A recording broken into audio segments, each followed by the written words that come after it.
Merci Éternel pour cette nouvelle vidéo. Merci Saint-Esprit pour l'enseignement que tu nous donnes. Merci Seigneur parce que ta parole Seigneur Jésus-Christ nous change, nous façonne, nous transforme. Et je prie véritablement que ta parole puisse nous enseigner véritablement ta volonté, nous enseigner véritablement ce que tu veux pour ton peuple. Chrétien, écoutez ce qui va être dit. Comment aimer et servir le Seigneur Jésus? Alors chrétiens, nous en tant qu'hommes, nous avons notre définition de ce que c'est que l'amour. Alors pour nous en tant que chrétiens, aimer le Seigneur, c'est aller à l'église, c'est donner de l'argent aux plus démunis, c'est peut-être évangéliser, peut-être faire des vidéos, faire des veillées de prière, c'est peut-être exhorter des frères et des sœurs, la prédication et toutes ces choses. Toutes ces choses sont bonnes, elles ne sont pas mauvaises, elles sont bonnes. Mais est-ce que parce que nous faisons ces choses, nous aimons le Seigneur Jésus-Christ selon lui et non selon nous? Nous allons voir qu'est-ce que la définition de l'amour pour le Seigneur Jésus-Christ. C'est comment est-ce que nous pouvons aimer le Seigneur selon lui. Alors je suis dans Jean chapitre 14, le verset 21, qui nous dit ceci. Celui qui a mes commandements et qui les garde, c'est celui qui m'aime. Et celui qui m'aime sera aimé de mon Père, je l'aimerai et je me ferai connaître à lui. Est-ce que vous avez vu la définition de l'amour pour Jésus? Jésus dit, celui qui a mes commandements et qui les garde, c'est celui qui m'aime. Ça veut dire quoi en gros? Je peux donner ma vie au Seigneur Jésus-Christ, je peux évangéliser, faire des vidéos, je peux exhorter les frères et sœurs, je peux aller visiter les gens dans les hôpitaux. Toutes ces choses sont bonnes, mais si je ne garde pas la parole du Seigneur, alors pour le Seigneur je ne l'aime pas. Et je vais continuer plus bas, toujours dans Jean chapitre 14, le verset 23, nous dit ceci. Si quelqu'un m'aime, il garde ma parole et mon Père l'aimera. Vous vous rendez compte? Je relis pour que nous puissions bien comprendre. Parce que chrétiens, il faut que nous puissions assimiler les propos du Seigneur, les dires de Jésus, pour pouvoir savoir ce qu'il veut véritablement de nous, ce qu'il attend véritablement de nous. Il dit au verset 23, il dit, si quelqu'un m'aime, il gardera ma parole. Je répète, si quelqu'un m'aime, il gardera ma parole et mon Père l'aimera. Si quelqu'un m'aime, il gardera ma parole. Ça veut dire quoi, mon frère, ma soeur?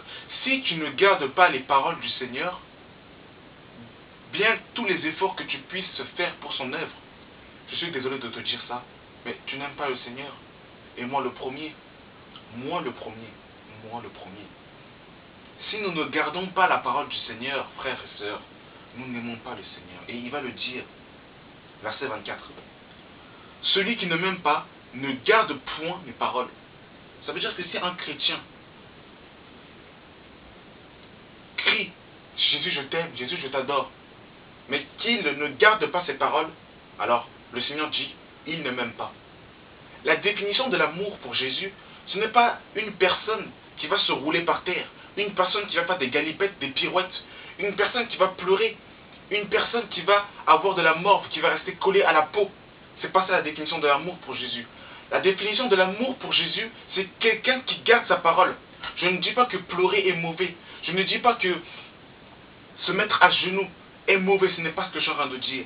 Mais je dis que, selon Jésus, une personne qui l'aime, c'est quelqu'un qui garde sa parole. Ça veut dire que je peux me rouler par terre. Je peux pleurer. Je peux être à genoux, avoir les genoux enflés. Mais si je ne garde pas la parole du Seigneur, alors je ne l'aime pas.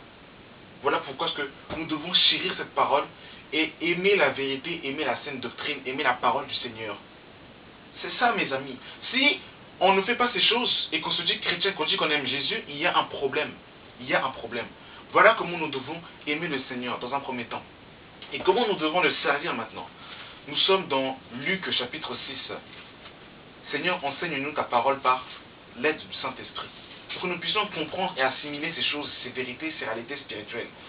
Regardez ce que le Seigneur dit dans Luc chapitre 6, le verset 46. Pourquoi m'appelez-vous Seigneur, Seigneur, et ne faites-vous pas ce que je dis. Je vous montrerai à qui est semblable tout homme qui vient à moi, entend mes paroles et les met en pratique.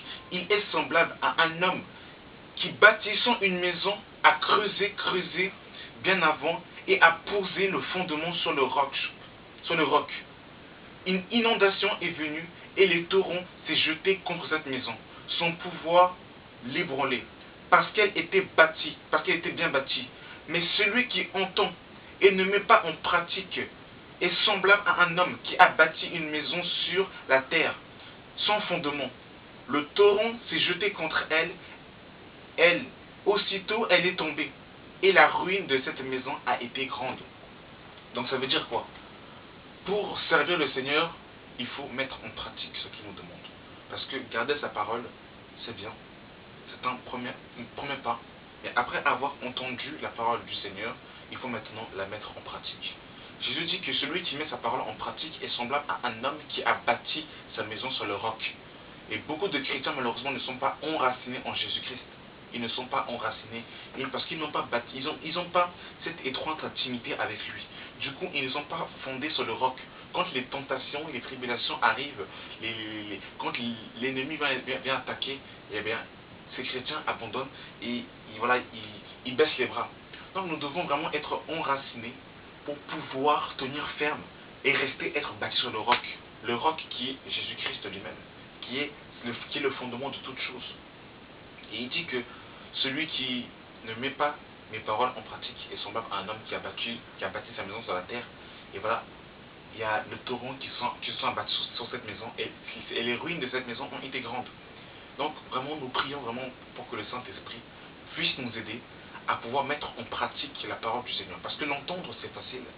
Beaucoup de personnes entendent la parole du Seigneur, mais la mettre en pratique, c'est autre chose.